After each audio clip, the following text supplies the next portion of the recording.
Hey, Revenge Smell Squad! Get ready for a wild ride of family betrayal, hidden crimes, and epic justice. This one's about a dad who turns the tables on toxic in-laws in the most satisfying way. If you love stories where the underdog wins big, hit like and subscribe. Let's jump in. Dad, they put our things in the basement. My daughter Sophia whispered into the phone, her voice trembling with confusion and hurt. Grandma said, "We don't deserve the nice rooms because Ellie is more important." I was in the middle of a 12-hour shift at the hospital when I got that call that changed everything. My hands clenched the phone as I tried to process what I had just heard. "What do you mean basement, sweetheart?" I asked, already feeling anger rising in my throat. "They moved our beds, our clothes, everything. Grandpa said Uncle Mark and Aunt Rachel need more room for Ellie, so we have to stay down there now." My name is Daniel. I'm 36 years old, and I'm a nurse at the Franklin Medical Center.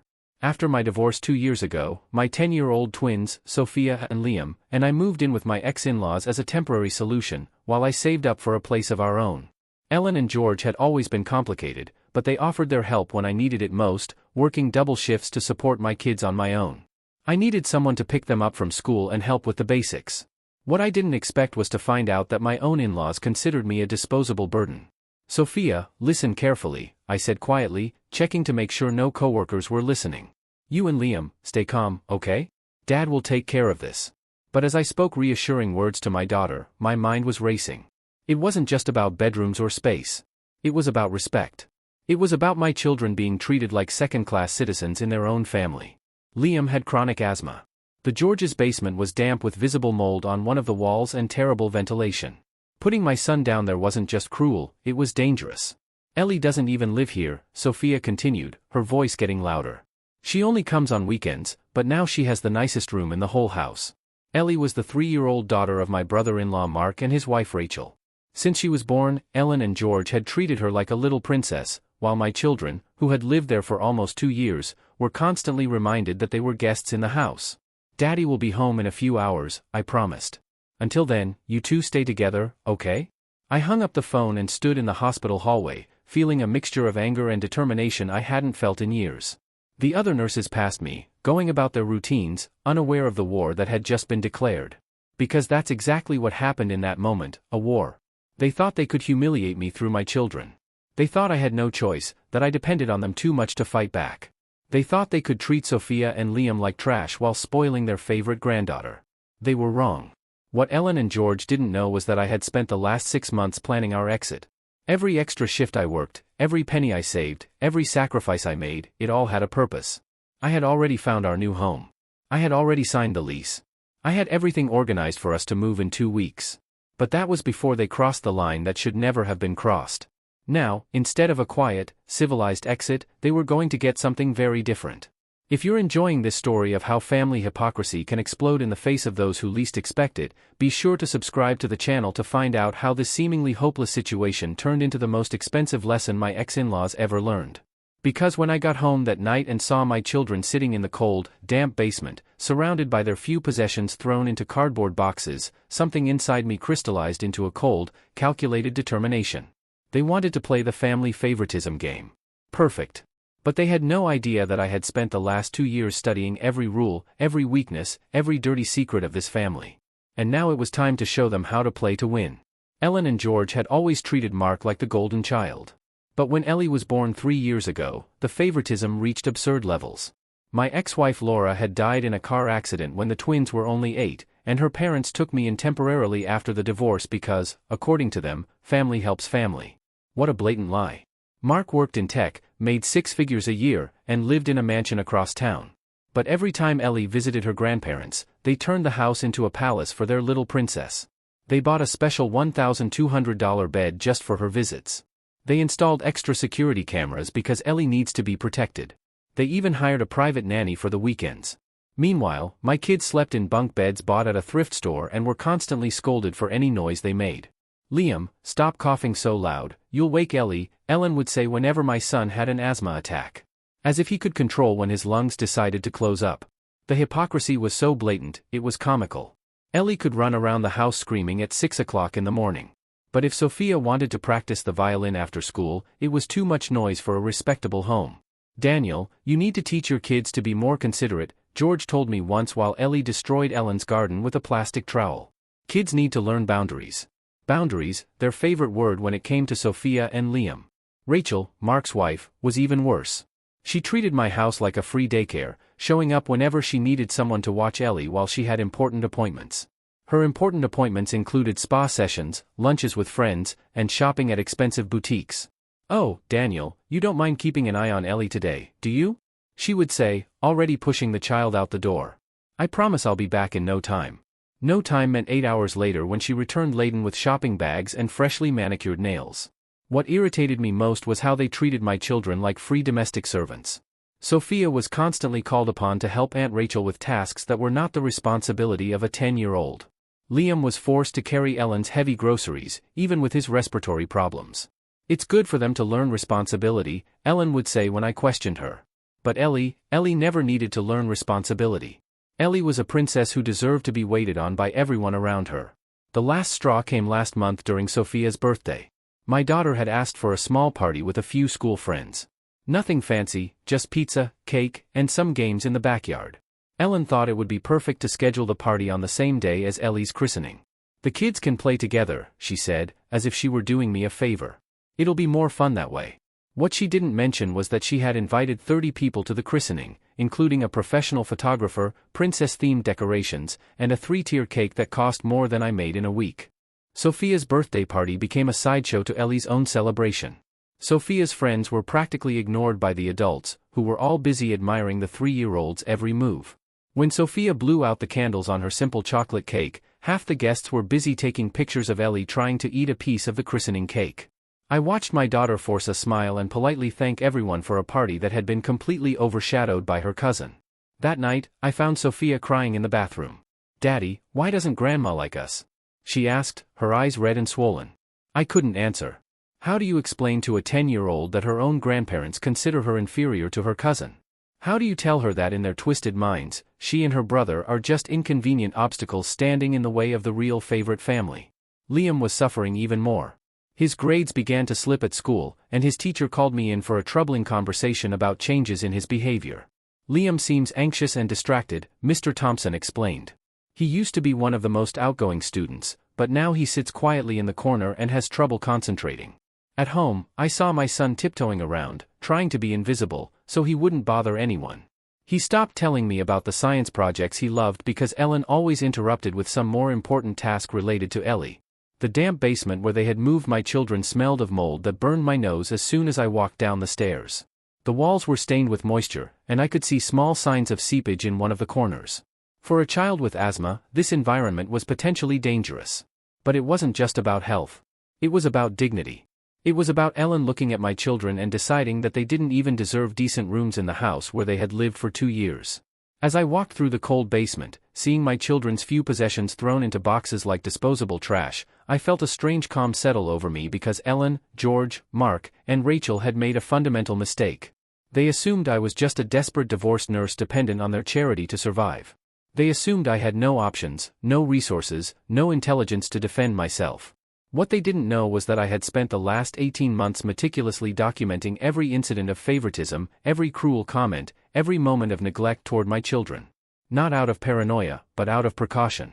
And what they definitely didn't know was that my dependence on their help was about to reveal itself as the most strategic preparation of my life.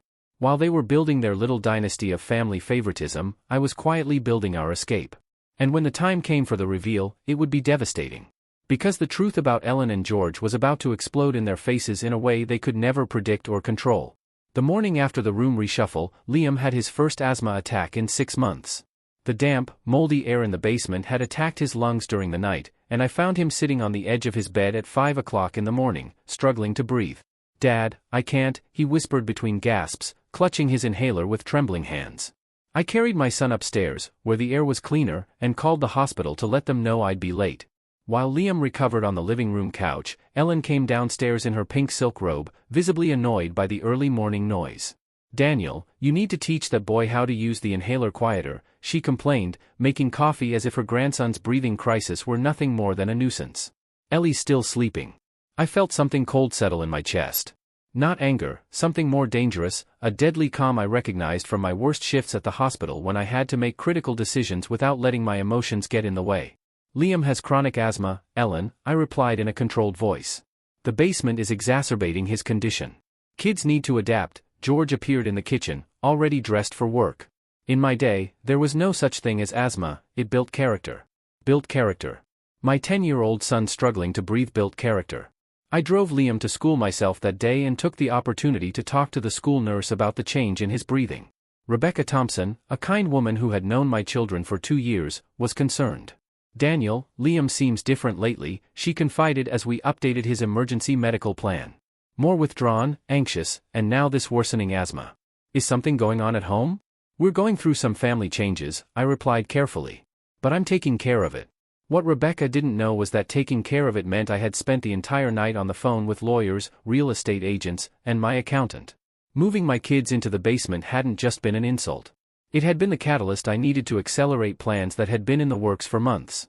That afternoon, when I got home from work, I found Sophia crying in the hall bathroom.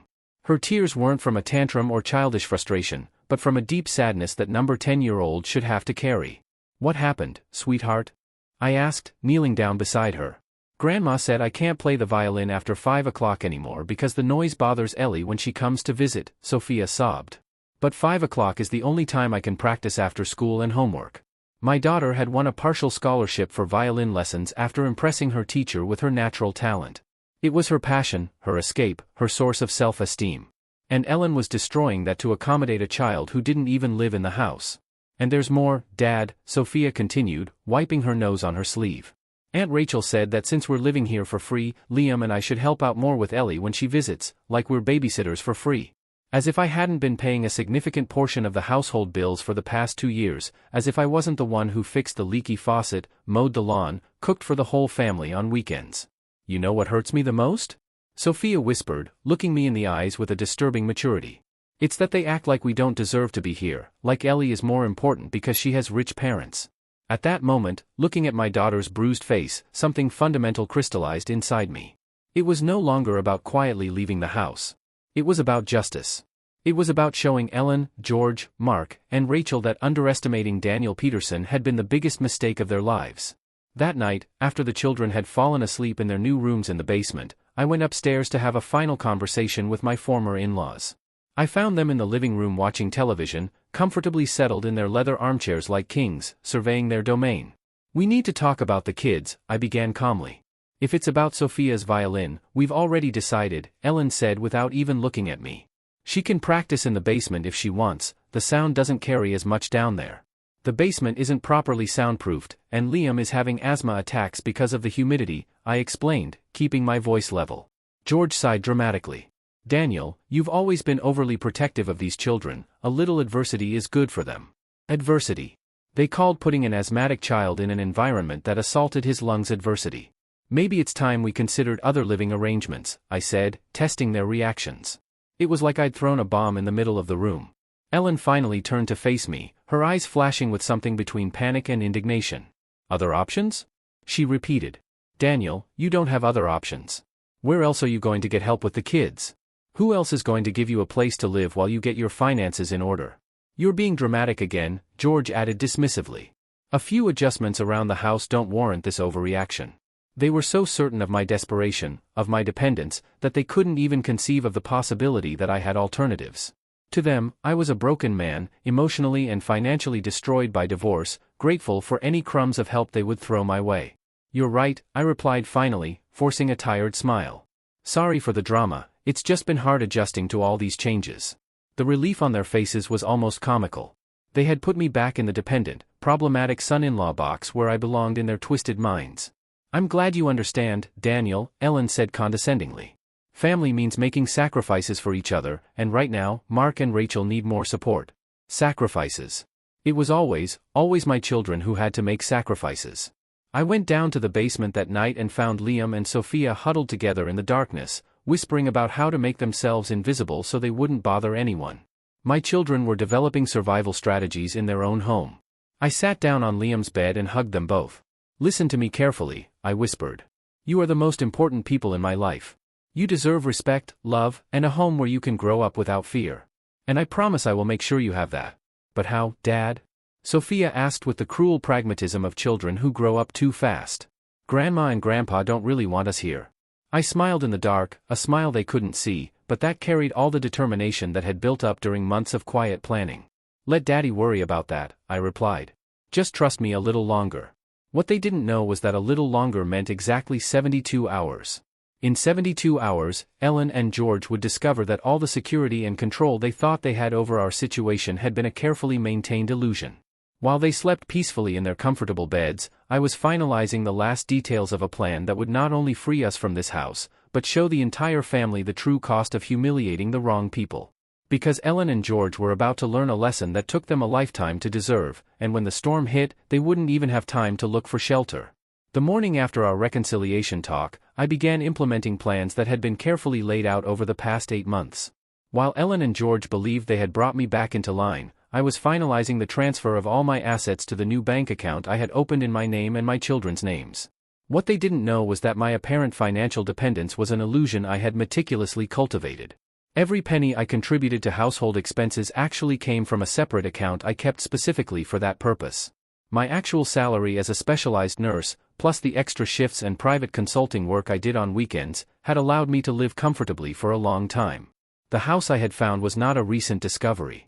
It was a property I had been watching for 6 months, located in a quiet residential neighborhood just 15 minutes from the hospital, 3 bedrooms, 2 bathrooms, a fenced-in backyard, and most importantly, a state-of-the-art air filtration system to ensure that Liam would never again have asthma attacks due to poor air quality. I had signed the lease 3 weeks before the forced move to the basement. The move was scheduled for next Saturday. During my lunch break, I called Rebecca Thompson, my children's school nurse, for a conversation I had been planning for weeks. Rebecca, I need to talk to you about a delicate situation involving my children, I began, choosing my words carefully. Sure, Daniel, I've noticed that both Sophia and Liam seem different lately, more withdrawn. They are living in inadequate conditions in the house where we are temporarily staying. Liam has been moved to a damp basement that is severely aggravating his asthma. I would like you to officially document the changes in his condition. Rebecca had known my children for 2 years and trusted my professional judgment.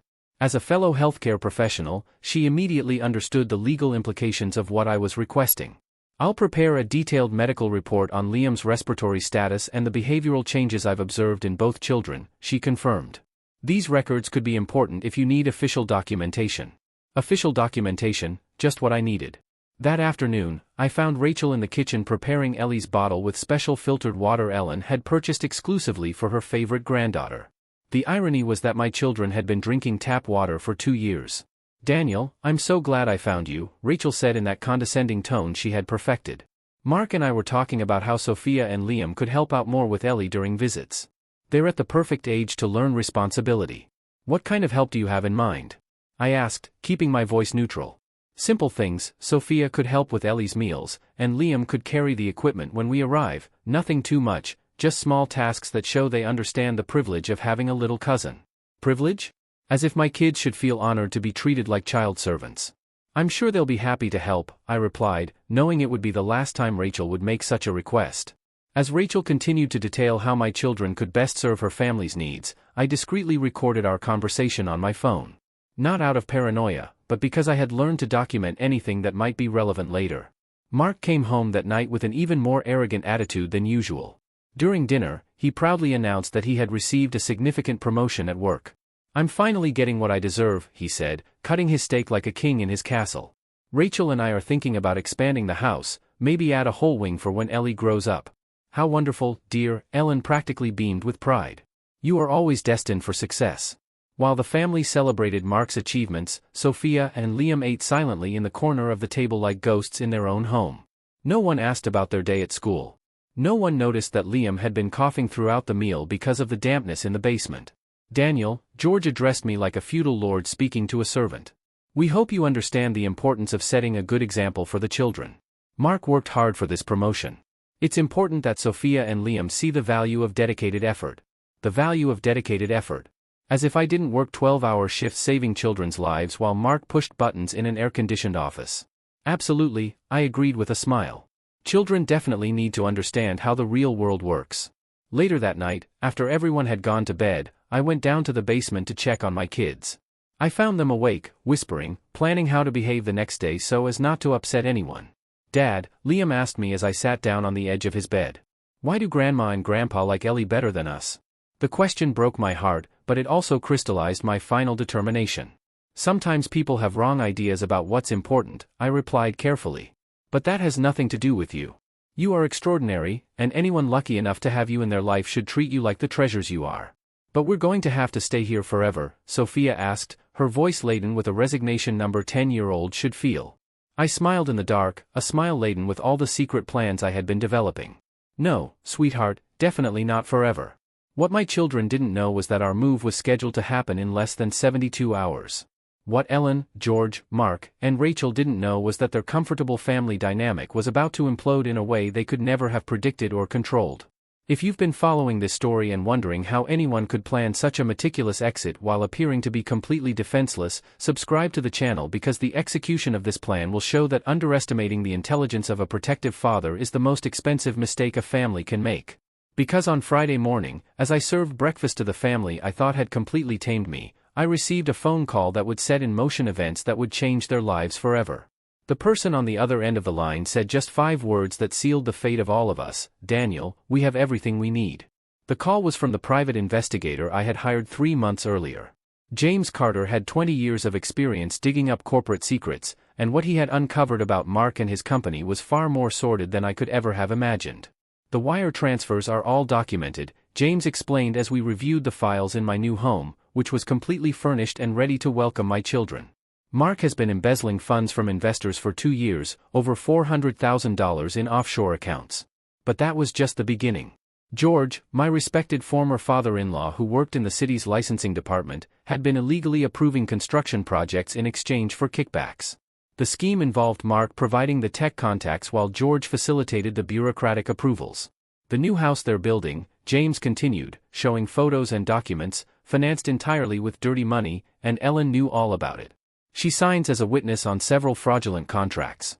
That Friday morning, as I was preparing breakfast as usual, my phone rang again. It was Special Agent Emily Harris from the FBI. Mr. Peterson, we need you to maintain your normal routine today. Our operation begins at 2 p.m. You and your children must be off the property by 1:30. Perfect, my children would be out of school at 2:15, plenty of time to pick them up and take them directly to our new home, far away from what was about to happen. During breakfast, Mark was particularly arrogant, bragging about a new $1 million contract he had closed. What he didn't know was that this particular contract had been obtained through inside information that George had illegally provided, and that was now completely documented by the FBI. Daniel, Mark said condescendingly as he cut his bacon, maybe it's time you started thinking about contributing more financially to this household. Ellen and Dad can't support you guys forever. Contribute more. I had been paying almost half the household bills for 2 years. You're right, I replied calmly. I've been thinking a lot about our financial situation lately. Around 11 o'clock in the morning, I pretended to leave for work as usual, but instead, I drove to my kids' school. I explained to the secretary that we had a family medical emergency and I needed to pick them up early. Sophia and Liam met me in the parking lot, worried by my serious expression. Dad, what's going on? Sophia asked as she put her backpack in the back seat. Remember when I promised you that our situation was going to change? I asked, driving toward our new neighborhood. Well, the change started today. We arrived at our new home at 2 o'clock sharp, a house they didn't know existed, completely furnished and decorated over the last 3 days by a team I had hired discreetly. Dad, whose house is this? Liam asked, wide-eyed, as we walked through the entrance. Ours, I replied simply. Welcome to our new home. As my children explored in wonder the rooms that had been designed specifically for them, rooms with air filters for Liam's asthma, soundproofing for Sophia's violin, my phone buzzed with a message from Agent Harris, operation underway, warrants executed. 20 minutes later, my phone exploded with calls, first Ellen, then George, then Mark. I didn't answer any of them. Finally, Ellen managed to leave a voicemail that revealed exactly the panic that was happening in that house. Daniel, where the hell are you? The FBI is here with search warrants. They're taking all the computers, documents, everything. They said someone provided information about illegal activities. You need to get home now. Home? Interesting how it was home now that they needed me. The second message came from Mark, and his voice no longer carried its usual arrogance. Daniel, call me now. My lawyer said someone turned in detailed evidence about operations that shouldn't even exist. Who the hell would have access to that kind of information? The third message was from George, and for the first time in 2 years, his voice sounded pleading. Daniel, son, I know we've had our differences, but family helps family, right? I need to know if you've seen anything strange in the house, if anyone has had access to our documents. Around 4 o'clock in the afternoon, while helping Sophia arrange her books on her new bookshelf in her bedroom, I got the call I had been waiting for. It was Rachel, hysterical. Daniel, where are you? She screamed into the phone. Mark's joint account has been frozen, our credit cards have been cancelled, they took our car, they said it's the product of criminal activity. I'm sorry to hear that, Rachel, I replied calmly. Where are the kids? They're safe, I replied, watching Liam happily assemble his new desk. Somewhere where they're valued and respected. What does that mean? Rachel screamed. It means we're no longer your problem, I replied, just like you always wanted. That's when Ellen took the phone from Rachel's hands. Daniel Peterson, you get back here right now. Her voice carried all the authority she was used to exercising over me. I don't know what game you think you're playing, but this family does not tolerate disloyalty. Disloyalty? The woman who had moved my children into a moldy basement was talking about disloyalty. Ellen, I replied with a calmness that made her stop shouting. For 2 years, you treated me like a burden and my children like second-class citizens. You thought I had no options, no resources, and no intelligence to fight back. Daniel, you don't understand the situation. I understand perfectly, I interrupted her. I understand that George accepted over $80,000 in kickbacks over the last 18 months. I understand that Mark embezzled funds from investors to finance your extravagant lifestyle. And I understand that you, Ellen, signed documents knowing exactly where the money came from. The silence on the other end of the line was absolute.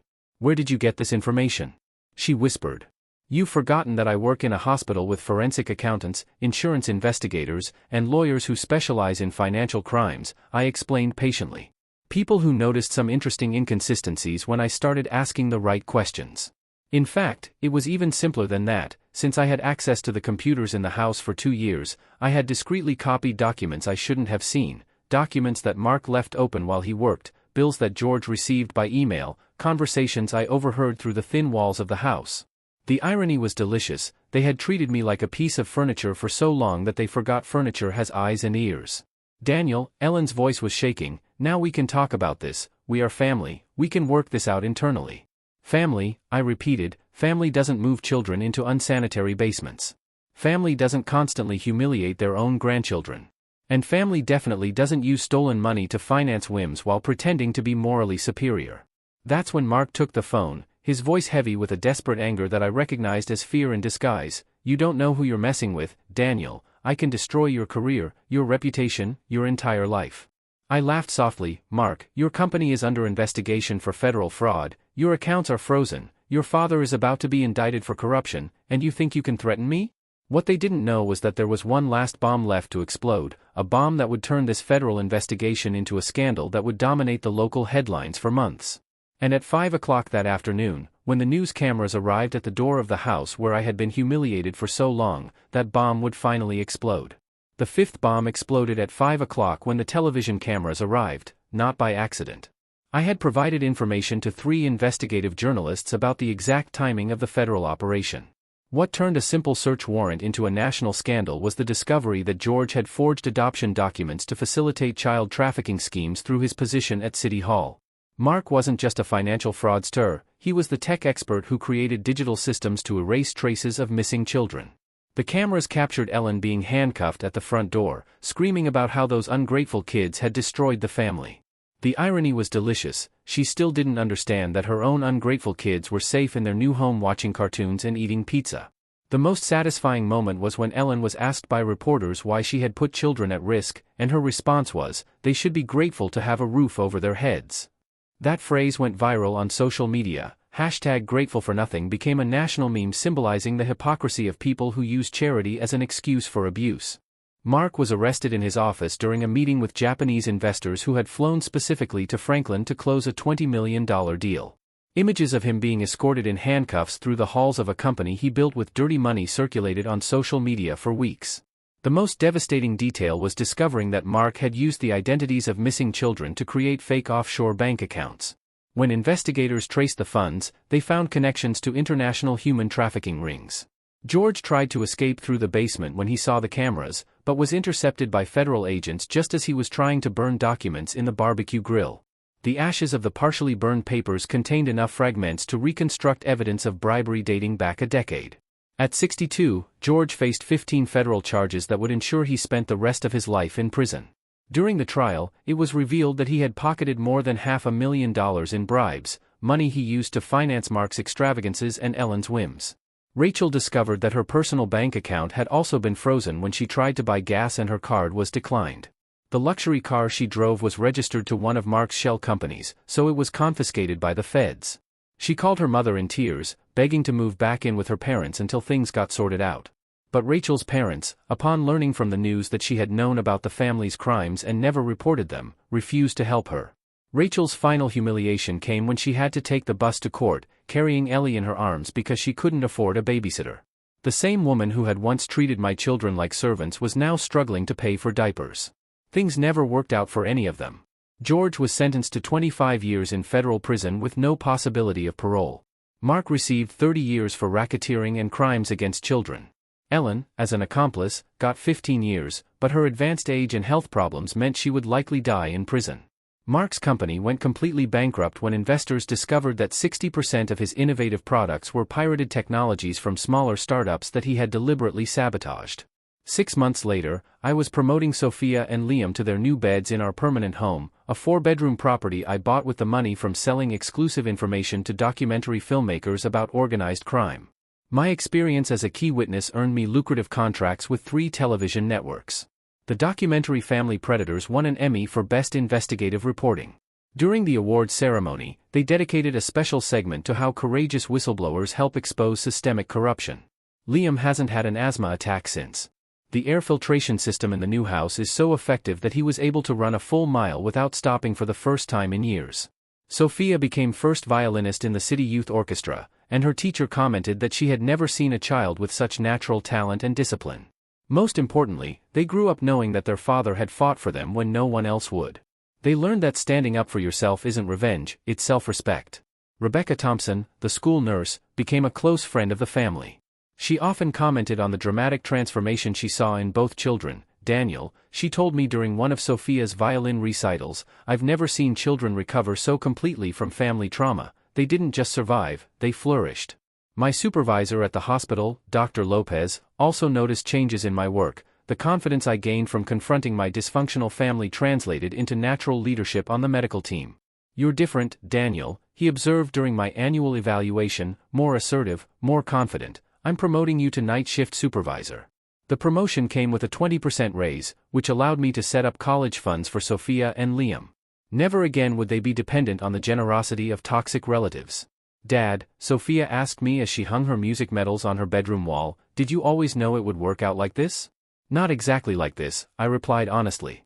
"But I always knew that people who mistreat defenseless children eventually pay the price. I just helped the universe speed up the process." Liam, now 13, had become a confident and articulate young man. During a family dinner, he made an observation that surprised me with its maturity. "Dad, I think the saddest part isn't that they got arrested, but that they never understood why they were wrong. To this day, they probably think they were wronged." He was right. During the trial, none of the 3 showed genuine remorse. Ellen continued to insist she had been misunderstood. Mark blamed biased investigators. George claimed he was just trying to help the family. The Peterson family's legacy was not George's life in prison, Mark's bankruptcy, or Rachel's humiliating divorce. It was the lesson my children learned: never accept being treated like a second-class citizen by anyone, even family, especially family.